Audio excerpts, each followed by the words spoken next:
जय जय श्री सीताराम। कल के प्रसंग में हम सभी ने श्रवण किया था मनु और शतरूपा जी की तपस्या से प्रसन्न होकर श्री भगवान उसी समय श्री राम रूप से प्रकट होते हैं। नील सरोरहु नील मणि नील नीलधर श्याम लाज ही तन शोभा निरखी कोटि कोटि शत काम। इसके बाद भगवान के स्वरूप का वर्णन है जो कि पद राजीव बरनी नहीं जाही मुनि मन मधुप बसही जिन माही, कि राम जी के स्वरूप का वर्णन नहीं किया सकता।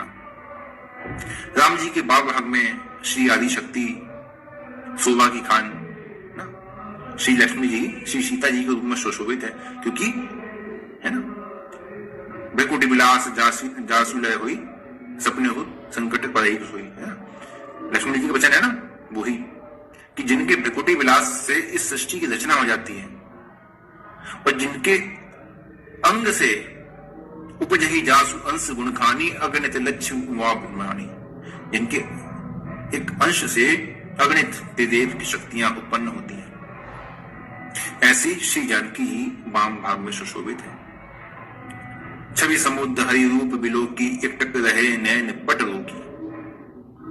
जब मनु और शतरूपा जी ने भगवान श्री हरि के लिए तप करना प्रारंभ किया था और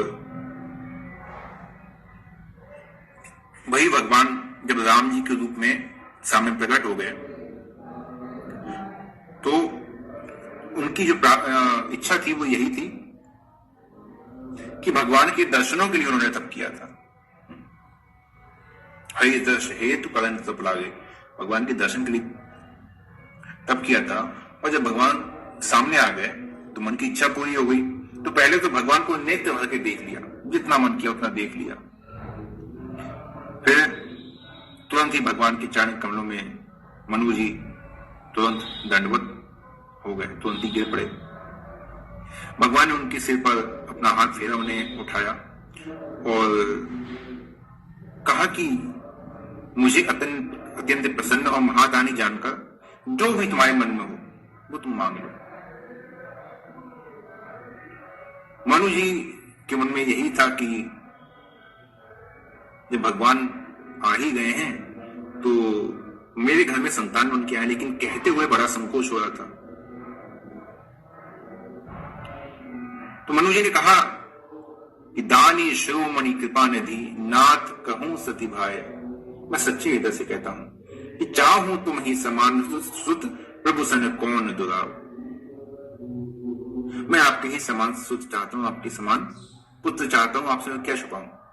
लेकिन राम जी तुरंत समझ गए मेरे समान तो कोई है नहीं। अगर मेरे समान कोई होता तो मेरे लिए तब क्यों करते, मैं एक ही हूं ना, तो मेरे समान तो कौन आएगा।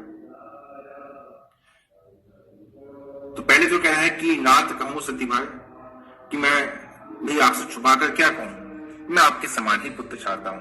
लेकिन जब भगवान समझ गया कि नहीं ये छुपा ही रहे हैं तो भगवान ने कहा चलो ठीक है, आप उस ऐस खोजो कह जाई है, मैं अपने समान खोजने कहां जाऊंगा, तो मैं ही आपका पुत्र बन के आऊंगा।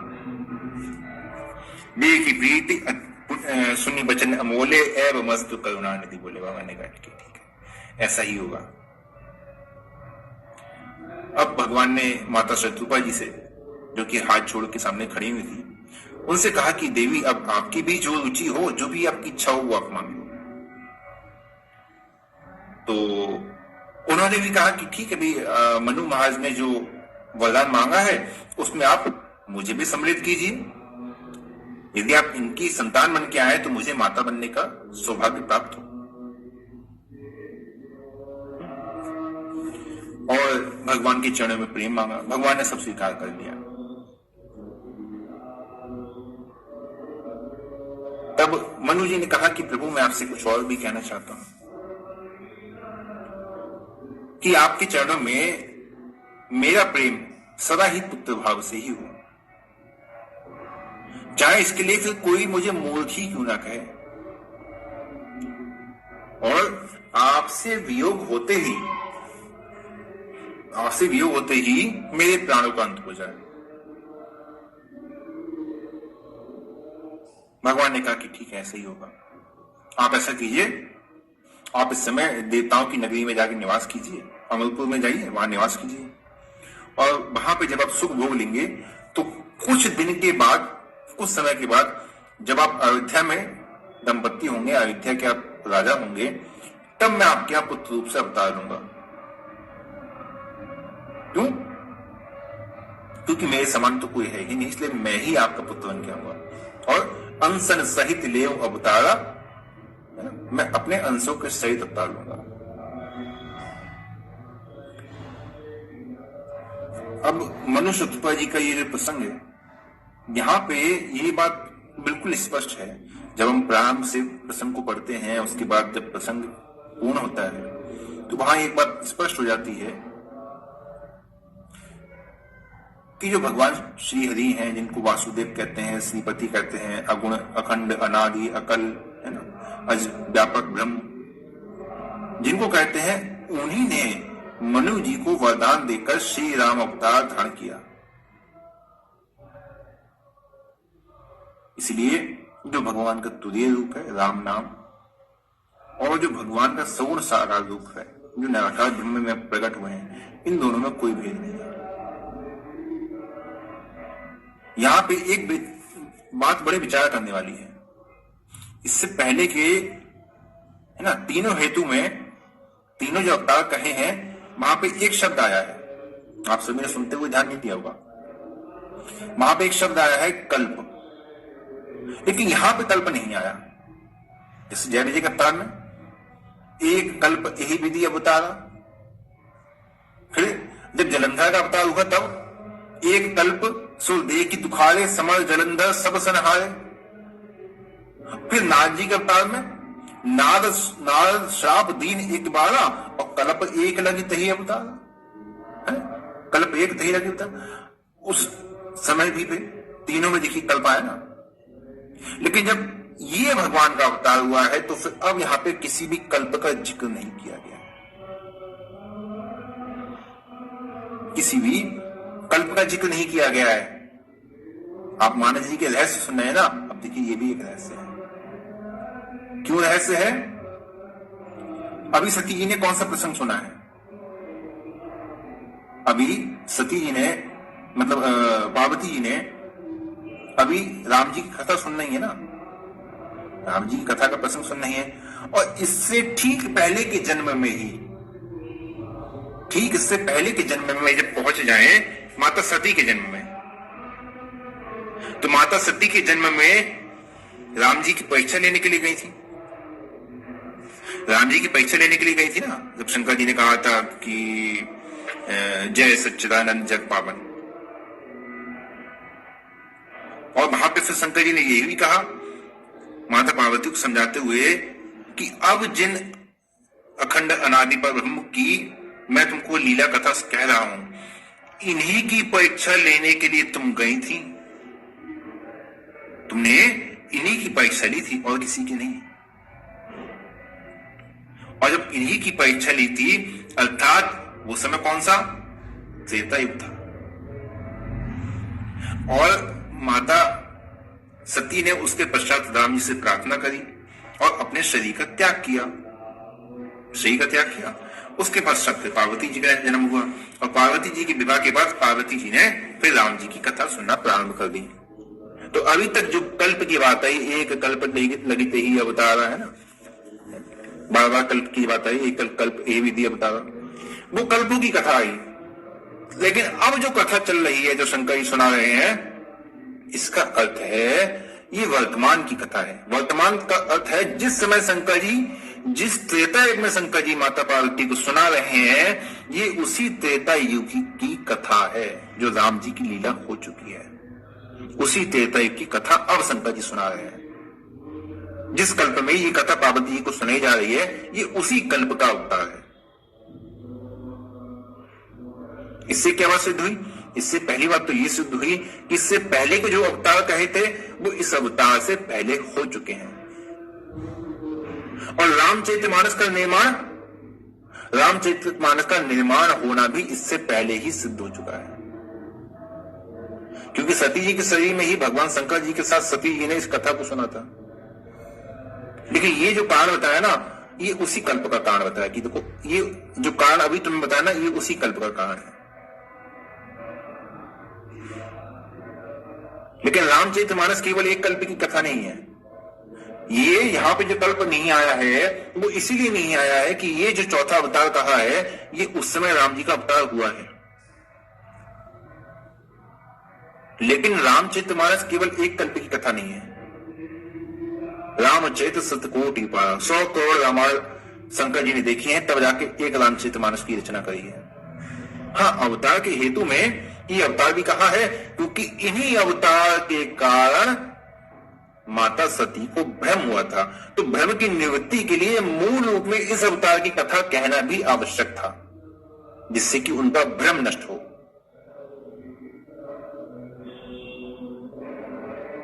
क्योंकि शंकर जी ने पहले भी स्वयं कहा था ना, सुन शुभ कथा भवानी रामचरित मानस विमल, कहा वो सुननी बखानी सुना बिहद नायक गुण।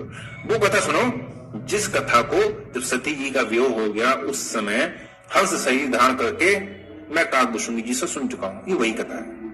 इसको काकभुशुंडी जी ने गरुड़ जी को सुनाया था। अर्थात गरुड़ जी को इस अवतार में मोह नहीं हुआ था। ये जो अवतार हुआ है मनुष्य शत्रुपा जी वाला, इस अवतार में मोह नहीं हुआ है। इससे पहले के अवतार में मोह हुआ था, जिसकी निवृत्ति फिर बाद में काकभुशुंडी जी ने रामचरितमानस श्रवण करने से हुई थी। और गरुड़ जी के सुनाने के 27 कल्प पहले श्री भुशुंडी जी ने उसे श्री लोमश जी से सुना था।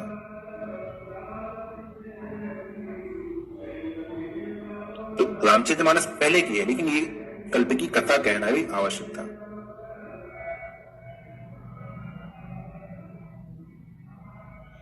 तो पुनि नारद कर मोह अपारा कहिस बहोरी रावण। तो इस कथा को अब भुशुंडी जी ने लोमश जी से सुना और उसमें श्री साई नारायण रघुकुल भूषण हुए, रघुकुल तिलक हुए, राम जी हुए। फिर काकभुशुंडी जी जो कि प्रथम अवतार से ही इस कथा में संलग्न है, प्रथम अवतार से ही। क्यों प्रथम अवतार से ही क्यों संलग्न है इस कथा में? क्योंकि शंकर जी ने यहां जो पहला अवतार कहा है ये वही रामचरितमानस है जो वो काकभुशुंडी जी से सुन चुके हैं। यही तो सुन चुके ना। और वही जब मनुष्य शत्रुपा जी ने वरदान मांगा है तो जो भुशुंडी मन मानस हंसा, यहां पे भी काकभुशुंडी जी की बात आई ना। यदि ये अवतार पहले हुआ होता उस कल्प से तो वह भुशुंडी जी की बात क्यों आती काकभुशुंडी जी की? तो काकभुशुंडी जी का जो प्रादुर्भाव हुआ, काकभुशुंडी जी ने जो कथा शंकर जी सुनी वो इससे पहले की कथा है। ठीक है।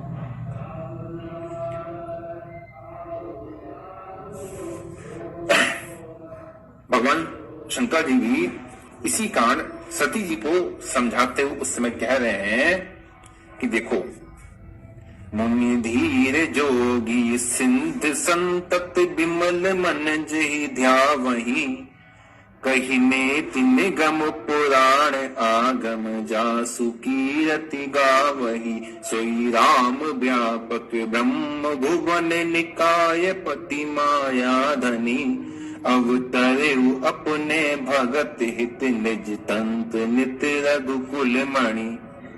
अपने भक्तों के हित के लिए अवतरेउ अपने भगत हित। जासु कथा कुंभज ऋषि गाई, भगत हेतु मैं मुनि ही सुनाई, सोई मम इष्ट देव रघुबीरा सेवत जाहि सदा मुनि धीरा। तो जिनकी कथा श्री अगस्त्य जी सुनाई वही नारद जी के श्राप से अवतार लेने वाले राम जी हैं। यही फिर मनु जी से कहते हैं जो स्वरूप से विमान संसार। मनु जी कहते हैं ना नहीं तो ये अवतार तो अभी हुआ है, अभी हुआ ही नहीं था ना, इसी के लिए अवतार हो रहा था। ठीक है। तो पहले के जो 3 अवतार हैं इनकी कथा जब शंकर जी ने कही है तो ये पहले कह दी है। और माता सती को जब भ्रम हुआ था, माता सती को जो भ्रम हुआ था उस भ्रम की निवृत्ति के लिए फिर उस कल्प की कथा कही है। तो यहां पे मनु जी ने भगवान के किस स्वरूप का दर्शन किया? मनु जी ने भगवान के उसी स्वरूप का दर्शन किया जो पहले ही शंकर जी, काकभूषुंडी जी, महर्षि अगस्त और भी मुनि जन के द्वारा सेव्य हैं और उनके इष्ट हो चुके हैं। क्यों? क्योंकि मुनि धीर जोगी सिद्ध संतत विमल मन जेहि ध्यावहि, उनका ध्यान करते हैं। कहीं नेति निगम पुराण आगम जासु की गति गावहि, वेद पुराण अगुण सगुण कहकर इनका गान करते हैं। सुई मम इष्ट देव रघुबीरा, सुई राम व्यापक ब्रह्म भुवन निकाय प्रतिमाया धनी, वही राम जी हैं। उन्हीं ने मनु जी को वरदान दिया कि भाई हम आके तुम्हारे पुत्र होंगे। इसलिए राम जन्म के हेतु अनेका, परम विचित्र एक तेका। इसलिए राम जी के जो जन्म के हेतु हैं अनेक हैं। राम जी अनेक नहीं है, वो एक ही है। यह इतिहास पुनीत अति उमही कही विषकेतु, भरद्वाज सुनी अपर पुनि राम जन्म का हेतु। अब याकूब जी कह रहे हैं कि भरद्वाज जी, यह जो इतिहास मैंने कहा है, यही इतिहास भगवान शंकर ने माता पार्वती से कहा। अब राम अवतार पुण्य का राम जन्म का हेतु। अब राम अवतार के जो दूसरे हेतु हैं उनको सुनिए। सुनि मुनि कथा पुनीत पुरानी, जो गिरिजापति शंभु भवानी। भगवान शंकर ने माता पार्वती से राम जी के अवतार का एक और हेतु कहा था, उसे भी सुनो, उसे भी सुनो ना। ये चौथा जो 4 कल्प की कथा कही है, ये उसी कल्प की कथा है। लेकिन राम जी के अवतार का हेतु क्या था? राम जी के अवतार का मनुष्य शत्रुपा जी का हेतु था। लेकिन एक हेतु और कह रहे हैं कि नहीं, एक कारण और है। एक कारण कौन सा है? ये राजा प्रताप भानु की कथा। राजा प्रताप भानु की कथा, जब वो कपट मुनि ब्राह्मण से धोखा खाकर माया रची, श्राप मिला, सब परिवार नष्ट हो गए, राक्षस हो गए। समय आने पर भाई जो प्रताप भानु थे वो रावण हुए, उनका भाई अरिमर्दन कुंभकर्ण हुआ, और उनके जो धर्मरुचि नामक जो मंत्री थे, सचिव थे, वो उनके भाई विभीषण हुए। इस प्रकार सारी परिवार ने जन्म लिया और फिर इन तीनों भाइयों ने तप करके रावण ने बाना मनुष्य छोड़कर अन्य किसी से न मरने का, कुंभकर्ण ने 6 महीने की नींद का, और विभीषण जी ने भगवान की भक्ति का वरदान प्राप्त किया। अब विभीषण जी तो भजन में लग गए, कुंभकर्ण निद्राग्रस्त हो गए, और रावण ने मनमत्त होकर अपने पुत्रों को आज्ञा दी कि पृथ्वी से धर्म का लोप कर दो। बस फिर क्या था? अतिशय देह की धर्म के ग्लानि, परम सभीत धरा अकुलानी। अब पृथ्वी माता धर्म से जब रहित होने लगी तो बड़ी बेचैन हो गई, क्या करें क्या करें क्या करें। तो सोचो चलो ब्रह्मा जी के पास चलो, ऐसे तो काम होगा नहीं, क्या करो? ब्रह्मा जी के पास चलो। अब माता पृथ्वी ने ब्रह्मा जी के पास गई। सारे देवताओं को असुरों के अत्याचार से जब दुखी देखा कि, तो पृथ्वी के नहीं, ब्रह्मा जी ने पृथ्वी को देखा, तो पृथ्वी के साथ साथ वहां पे सारे देवता भी है माता पृथ्वी के साथ। तो ब्रह्मा जी ने देखा कि माता पृथ्वी के साथ जो देवता हैं ये भी असुरों के अत्याचार से बड़े दुखी हैं, और सबसे बड़ी समस्या तो ये है कि हम भी कुछ नहीं कर सकते, हम ब्रह्मा होकर कुछ नहीं कर सकते, मेरा तो बस नहीं चलता। तो ब्रह्मा जी कहते हैं कि जाकर तुम दासी सो अविनाशी, हम रेहु तोर सहाय। तुम जिसकी दासी हो वही अविनाशी, अखिल लोकवासी भगवान, वो ही तुम्हारे मेरे सहायता कर सकते हैं। धरनी धरी मन धीर कहे बिरंची हरिपद सिमरो। तब तुम ऐसा करो, तुम धैर्य धारण करो ना। देखो कि भगवान है ना, वही दुखी जन की पीड़ा को जानते हैं और वही इस विपत्ति से छुड़ा सकते हैं। जानत जन की प्रिय प्रभु भंजे ही दारुण विपत्ति। तो यहां पे फिर क्या बात आई? यहां पे ये बात आई कि यहां अविनाशी और हरि जो शब्द कहा है, ये दिव्य धाम के, भगवान के दिव्य धाम के, जो भगवान के नित्य स्वरूप है, जो सर्वव्यापक है, सर्वांतराय भगवान है, वो ही है। यहाँ पे त्रिदेव नहीं है, यहाँ पे त्रिदेव की बात नहीं कही है। जा करते दासी सो अविनाशी हमें रूतो साई, वो अविनाशी की बात कही है। त्रिदेव क्या करते हैं? एक ब्रह्मांड का संचालन करते हैं। और ब्रह्मांड की बात क्या आती है हमारे ग्रंथों में कि भगवान के रोम रोम में करोड़ों ब्रह्मांड हैं और ना जाने प्रत्येक क्षण में कितने ब्रह्मांड नष्ट होते रहते हैं, कितने ब्रह्मांड नए बनते रहते हैं। जितने ब्रह्मांड नष्ट होते हैं तो उनके संचालन करने वाले जो त्रिदेव है वो भी तो पाल को प्राप्त होते होंगे, कहां जाएंगे? या तो भगवान कहे कि चलो ठीक है, यहां से आपका ट्रांसफर कर देते हैं दूसरे स्थान पर, जैसे आज के समय में ट्रांसफर होता है। अब देवता भाई बड़े परेशान हो गए। देवता ने कहा कि क्या किया जाए, अब वो भगवान कहां मिलेंगे, कहां मिलेंगे, कहां मिलेंगे? तो देवता ने कहा कि अच्छा वो विष्णु जी अवतार लेते हैं राम जी का, रावण को मारने के लिए। हम तो इतने चतुर्युगी से देख रहे हैं, वही अवतार लेते हैं हर बार, तो उनसे कहें क्या?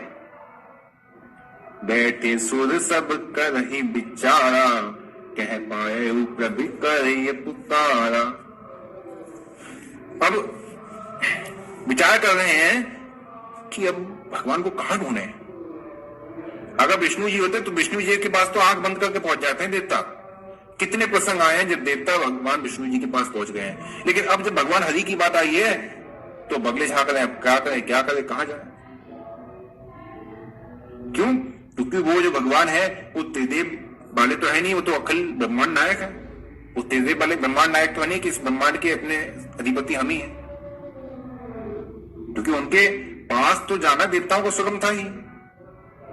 वही जब शंकर जी ने जब कामदेव को भस्म किया और रति को वरदान दिया, अब देखिए यहां पे देखिए, देवन ने समाचार सब पाए, ब्रह्मादिक बैकुंठ सिधाए। देव ने समाचार सब पाए, जब देवताओं को समाचार मिला तो क्या किया? ब्रह्मादिक बैकुंठ सिधाए, ब्रह्मा आदि के साथ सीधे बैकुंठ चले गए। लेकिन अब नहीं जा रहे हैं बैकुंठ। बिल्कुल ध्यान दीजिए, बैकुंठ में कौन है? भगवान विष्णु हैं। विष्णु जी के पास नहीं जा रहे हैं। सब स्व विष्णु विरंच समेता गए जहां शिव कृपा निकेता। फिर ब्रह्मा जी के साथ जब पहुंचे हैं तो विष्णु जी को लिया साथ में, आप भी चलो। और विष्णु जी के साथ गए जहां शिव कृपा निकेता, फिर शंकर जी के पास पहुंचे। पृथक पृथक तीन कीन प्रशंसा, भय प्रसन्न चंद्र अपतंसा। तो देवता सब कहां गए? उस ब्रह्मांड के नायक विष्णु जी के पास गए। अब उनको साथ लेकर सबने शंकर जी की स्तुति करी, शंकर जी को प्रसन्न किया। लेकिन यहां वो बात नहीं है, यहां तो बात ही दूसरी है। यहां सब घबराए हुए हैं, क्या करें? कह पाए प्रभु करे पुकारा। अरे कहां पुकारे, कहां जाए, भगवान कहां मिलेंगे? तो सबको पता था कि भगवान जो है बैकुंठनाथ हैं, भगवान विष्णु, ये राम अवतार लेते हैं। क्या करें? बोले चलो ऐसा करते हैं, कोई बैकुंठ जाने सब कोई, बैकुंठ चलते हैं, बैकुंठ में काम बन सकता है। तो माता पृथ्वी कहती है कि बैकुंठ में काम नहीं बनेगा, हम पहले ही हुआ है, हम पहले ही हुआ है। लेकिन वहां मना कर दिया प्रभु ने कि ये अब जो अवतार हुआ है ना इस चतुर्युगी में, ये हमारे मारे नहीं मारेगा। तो सबने कहा तो फिर ऐसा करते हैं, तो जो छह साई नारायण हैं कि नारद श्राप दिए एक बार कल्प एक दही लगी अवतार, उनके पास चलते हैं। उन्होंने भी तो राम अवतार लिया था। कोई कहे पै निधि बस प्रभु सोई, कोई कहता है पै निधि, क्षीर सागर है, क्षीर सागर में भगवान निवास करते हैं, वहां चलते हैं। तो माता पृथ्वी ने कहा नहीं वहां पर भी नहीं जा सकते, क्योंकि रावण ने जब क्षीर सागर पे आक्रमण किया और भगवान श्री नारायण ने जब रावण को अपना सुदर्शन चक्र छोड़ दिया, तो रावण ने सुदर्शन चक्र को अपने हाथ से पकड़ के उल्टा भगवान की ओर फेंक दिया, रखो ऐसे, ये क्या छोड़ रहे हमारे ऊपर, तुरंत भगवान के पास फिर वापस भेज दिया। और फिर भगवान ने सोचा अब तो इससे युद्ध से कर नहीं सकते, तो भगवान वापस फिर क्षीर सागर के अंदर चले गए। तो उनके ही वाले से ये रावण मरने वाला नहीं है, तो फिर क्या करें? नहीं, कोई कह रहा है कि जो अविनाशी हैं, जो भगवान हैं, वो बैकुंठ में निवास करते हैं। किसी ने कहा नहीं भाई क्षीर सागर में भी रहते हैं, वहां चलते हैं।